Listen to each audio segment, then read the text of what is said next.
Oh, I don't have to write in? Oh, great, sure, give me the script. Done, you know.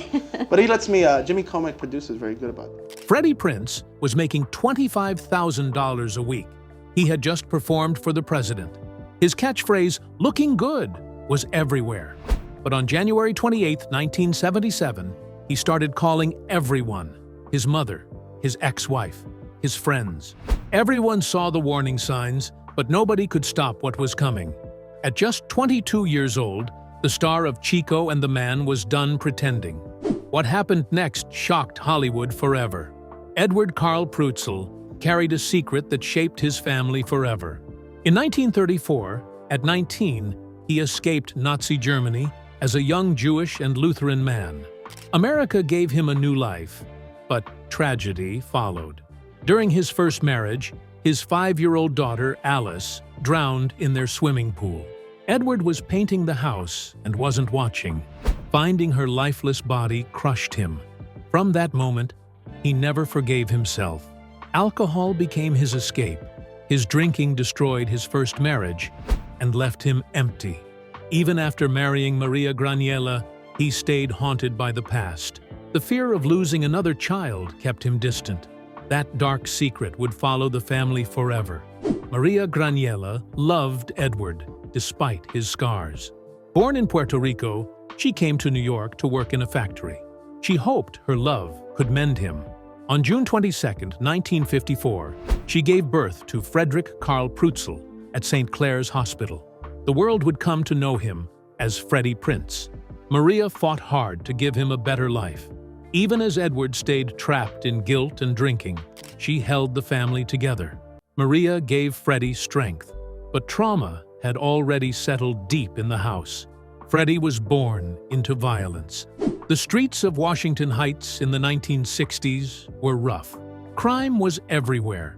Maria was robbed 3 times in their own apartment building.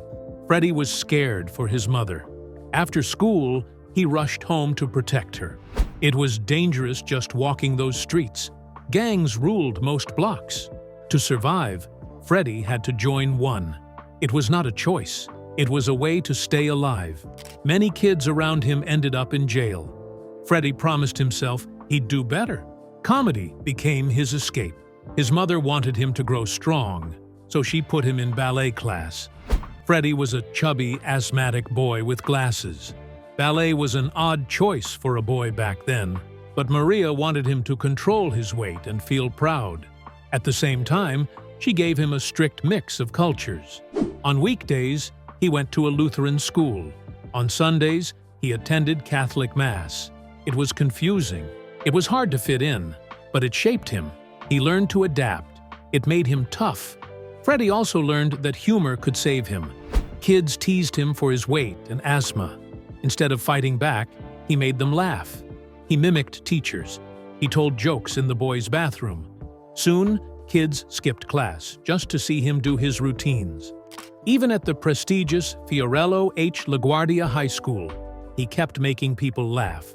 Comedy became his armor and his ticket out. Life in Washington Heights was tough. By the mid-1970s, gangs like the Savage Skulls and Kofan Kings ran the streets. Freddie hung around dangerous people. Humor was his way to stay safe. Even then, he knew most funny kids in his neighborhood ended up in prison. "Those guys ended up in prison," Freddie once said. Growing up fast was not a choice. It was what his world demanded. Freddie decided to change his life. He auditioned for LaGuardia High School of Music and Art and Performing Arts without telling his parents. It was a big risk, but he did it. Getting accepted gave him hope. At school, he practiced ballet and comedy. It was there that he found his voice and his confidence.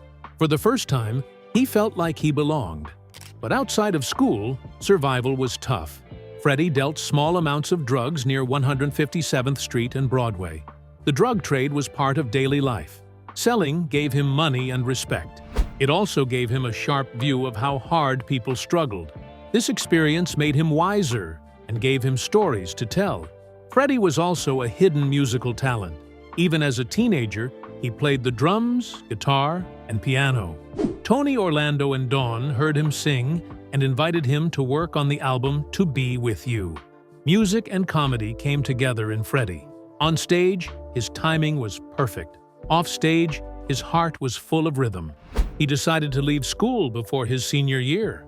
Many thought it was crazy, but Freddie knew comedy was his future. Going by the Hungarican, he performed at the improv and clubs all over New York. By the time he was 19, people were already saying his name. Walking away from school was a gamble, but it was one that paid off. It gave him the chance to chase his dreams, and those dreams would take him much further than anyone thought possible. After leaving the High School of Performing Arts, he headed straight into Manhattan's comedy clubs. Night after night, he took the stage at places like the Improv and Catch a Rising Star. The air was always buzzing with energy. Big names like Robin Williams, Jay Leno, and David Brenner were there too. But Prinze stood out fast.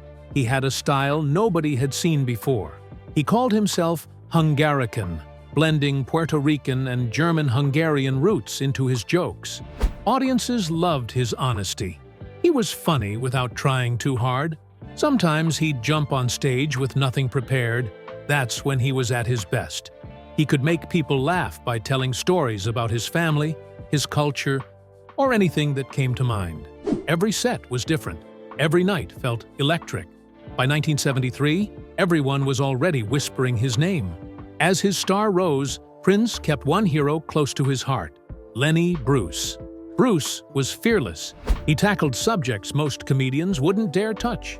Prinze admired that. He studied Bruce's style, learning to embrace raw, personal humor. But the connection ran deeper than comedy. Prinze even dated Bruce's daughter, Kitty. The romance was brief and ended badly. The breakup crushed him. Some say he thought about suicide, shaken by the same demons that had followed Bruce. Prinze felt the weight of fame pressing down. Drugs, depression, and isolation hovered around him, just like they had for Bruce. It was as if their stories were forever linked. Even after their paths crossed only briefly, Bruce's shadow stayed with Prinze, shaping him as an artist and as a man. Bud Friedman, the founder of the Improv, saw all of this up close. Friedman was one of the first to believe in Prinze. He thought he was a natural, but he also knew that too much too soon could destroy someone. Friedman had watched other comedians burn out before. Late nights, endless pressure, and a constant need to prove yourself could crush anyone. So he took Prinze aside and warned him. "Stay grounded," he said. "Remember who you are. Get help if you need it." It was good advice, but when you're 20 and on the rise, good advice is easy to forget. Friedman hoped Prinze would listen. Deep down, he feared for him, knowing that fame is never simple, even when it looks easy. That fame exploded on television. In 1973, Prinze appeared on Jack Parr's show. It was a small but exciting taste of national attention. Charlton Heston, who was also a guest that night, noticed Prinze right away. Heston liked his timing. The audience liked his charm. But the big break came a few months later, on December 6, 1973. Prinze walked onto The Tonight Show set at just 19 years old. He delivered his set with his usual humor about his background and family life. Johnny Carson was so impressed that he invited him to sit down for an interview. That was a rare honor, especially for someone that young.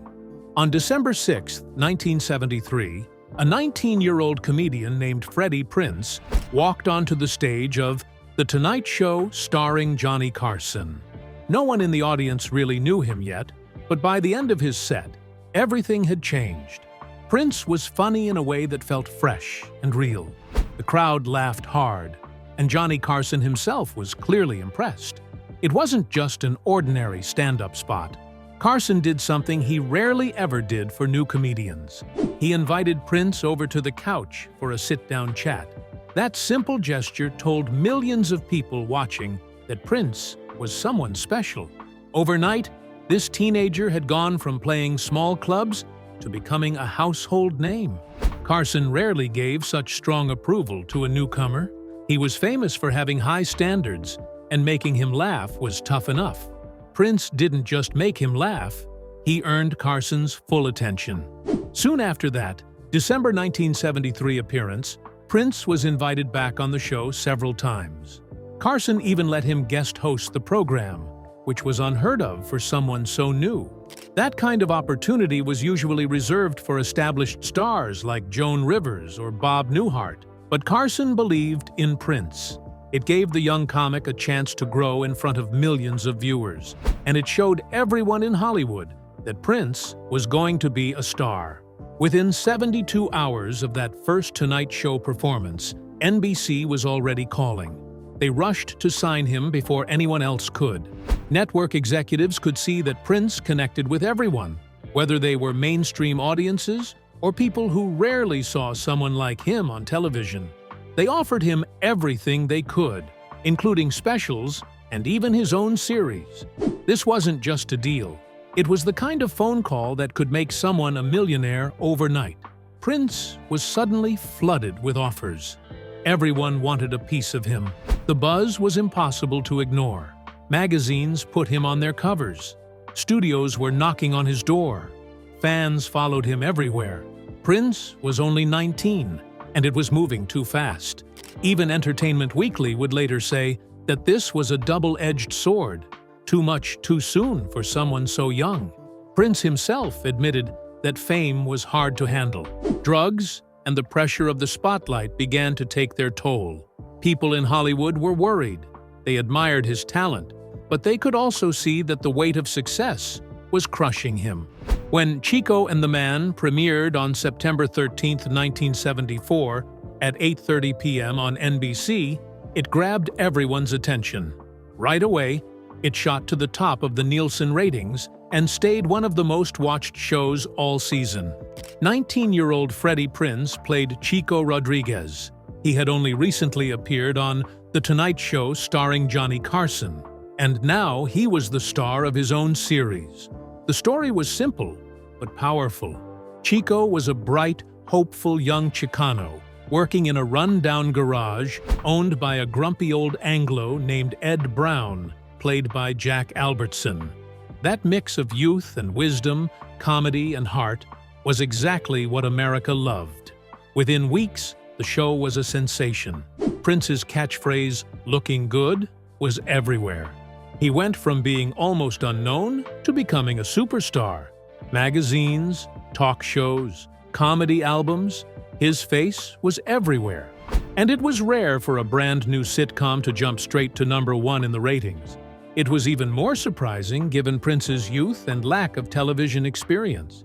His rise happened so fast that people could hardly believe it.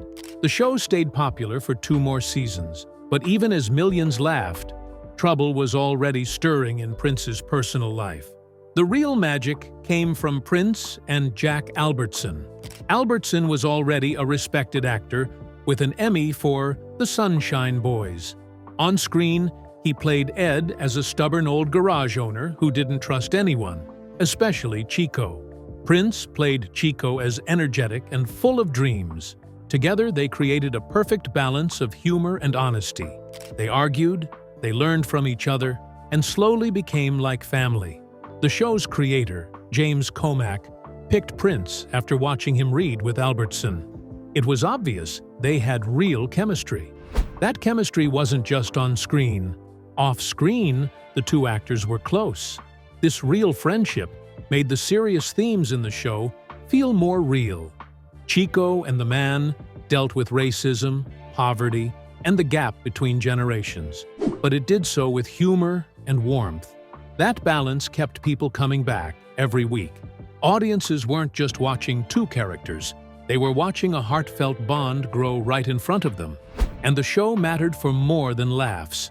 Prinze was making history. He was the first actor of Puerto Rican descent to lead a primetime show on a major network. The series was also the first American television comedy set in a Mexican-American neighborhood, with a mostly Latino cast. That was something new for Hollywood. Prinze himself was German and Puerto Rican, playing a character who was Mexican on his father's side and Puerto Rican on his mother's. That detail connected to his own life and gave him a special sense of authenticity. Although some Chicano groups questioned the casting, most people embraced Prinze. They loved him for his talent, humor, and easy charm. And in playing Chico, he showed other Latino actors that they could succeed too. The show broke new ground by making Latino characters and stories part of mainstream entertainment. Prinze opened doors for others who had never seen someone like themselves on television. And then there was looking good. That catchphrase became a cultural sensation almost overnight. Prince's Chico would flash his big smile, say the words, and everyone would grin back. Viewers loved it because it felt real and friendly. Prinze even released a comedy album titled Looking Good in 1975, recorded live at Mr. Kelly's in Chicago. That album was a hit and showed that Prinze was more than an actor. He was a comic who could connect with a crowd. By January 1977, Freddie Prinze was on top of the world. He was making $25,000 a week doing shows at famous places like Caesar's Palace, Lake Tahoe, and Miami's top clubs. That's like earning more than $120,000 a week today. It wasn't just a paycheck, it was a lifestyle. Freddie was only in his early 20s, flying on private jets, staying in penthouse suites, and living the life most people dream about. Big studios were chasing him for movie deals, and he even performed at the inaugural gala for the incoming president. On the outside, it all looked perfect. On the inside, though, Freddie felt trapped. He often joked that he was living at the speed of light, but in private, it was too much. After shows, he'd hide in his hotel room, exhausted by the spotlight and the loneliness that came with it. Fame and money came fast, but so did the pressure and isolation. Drugs started to fill the empty spaces. He was also a regular on the Dean Martin Celebrity Roasts, where his humor stole the show. Audiences loved him. One of his most famous roasts was of Sammy Davis Jr.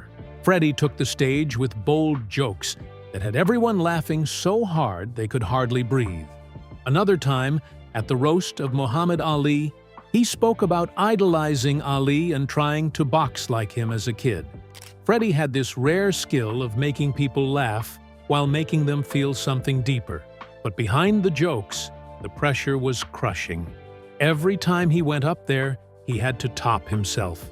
Being on all the time left him feeling more fragile and more unstable.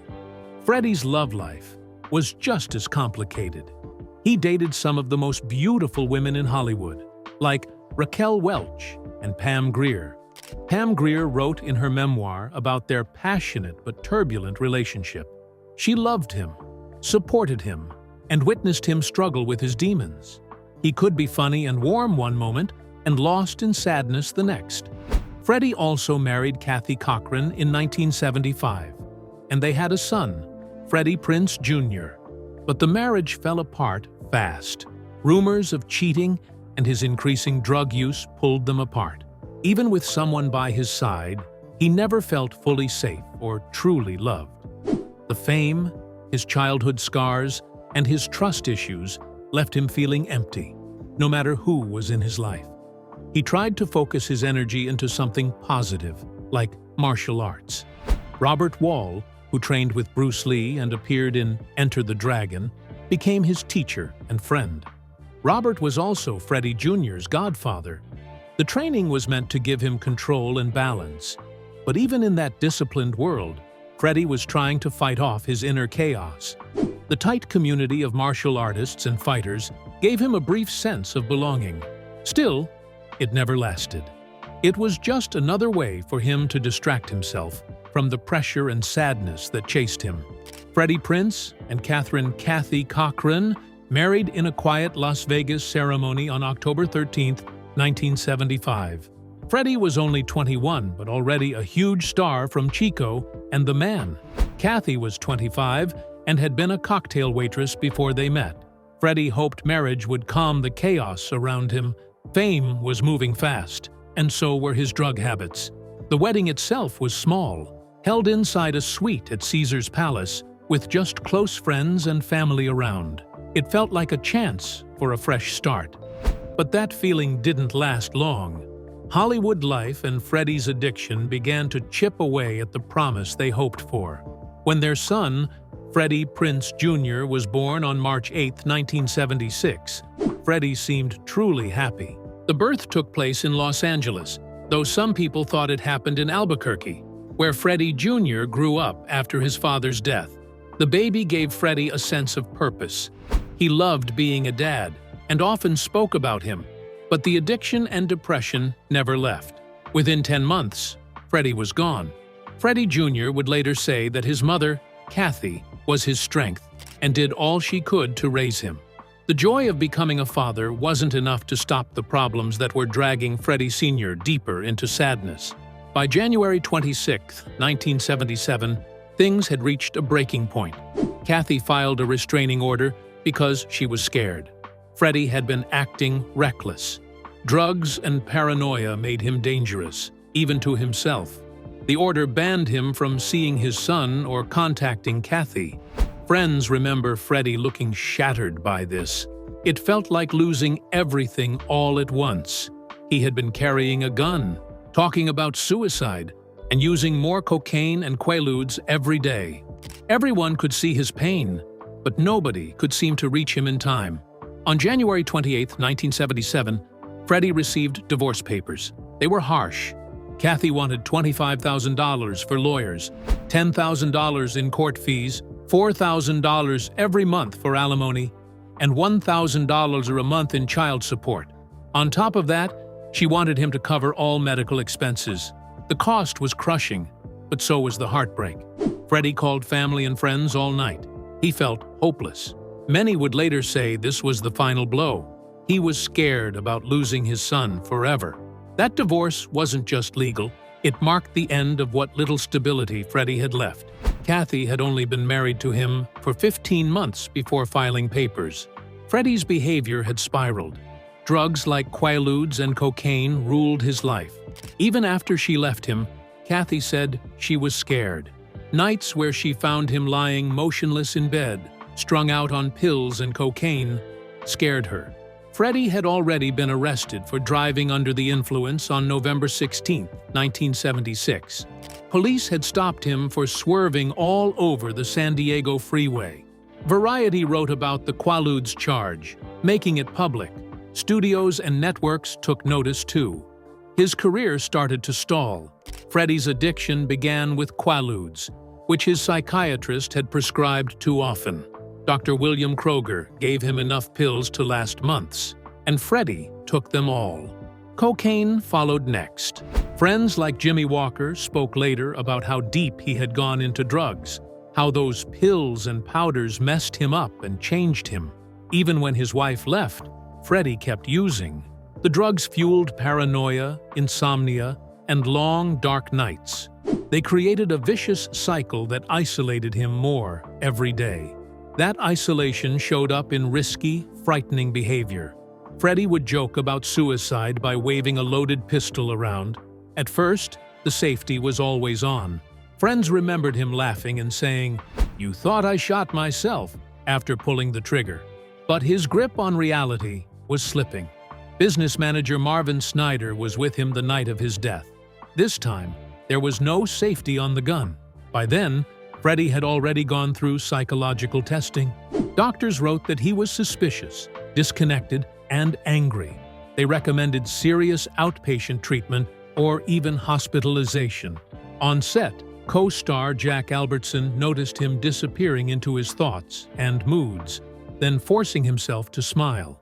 Everyone close to him had heard him talk about dying for at least a year. Freddie sometimes put a gun to his own head in front of people just to see their reactions. By the end of 1976, he had moved into a room at the Beverly Comstock Hotel. It was quiet there, too quiet. Friends rarely saw him. Some noticed him watching the Zapruder film over and over. The assassination footage became an unhealthy ritual, even as Chico and the Man stayed popular. Even after performing at President Carter's inaugural gala, Freddie felt empty. Marvin Snyder and a few loyal friends checked in when they could, but nobody could pull him back. Freddie Prinze had lunch with his childhood friend Ray Andrade on the day of his White House performance. Andrade saw him popping one pill after another. It scared him. Andrade told him, "If you don't stop, you'll kill yourself." Freddie heard the words, but didn't seem to believe them. It was a sad, eerie moment. Even as Freddie stood on top of the world, the spiral had already begun. Freddie often spoke of hope, yet his pain was obvious. He told Andrade, "No one has the right to end their life.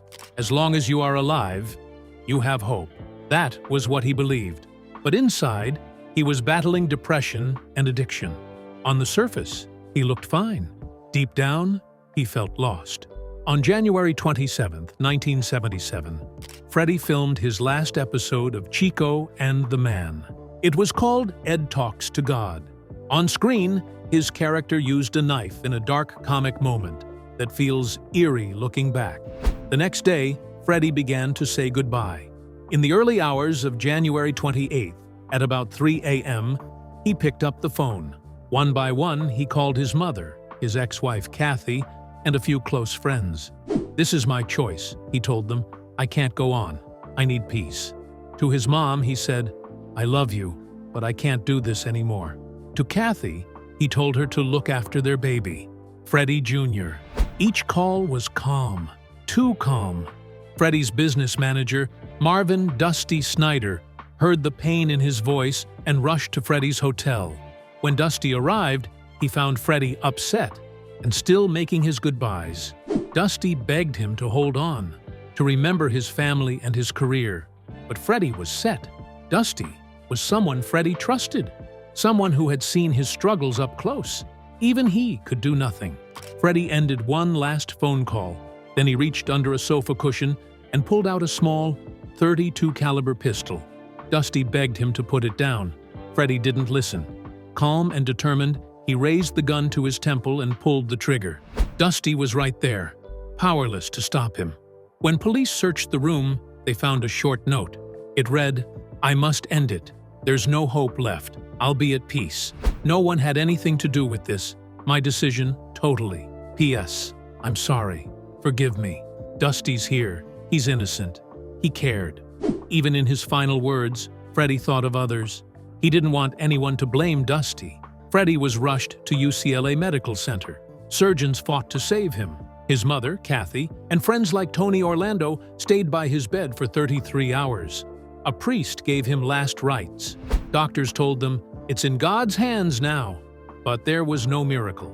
At 1 p.m. on January 29, 1977, Freddie was pronounced dead. He was just 22. Freddie had soared to fame so quickly. Fans everywhere loved him, but none of that was enough to keep him from feeling trapped by his pain. His sudden death shocked the public. Many had seen him as someone who had everything. His final hours showed how much was hidden behind his smile.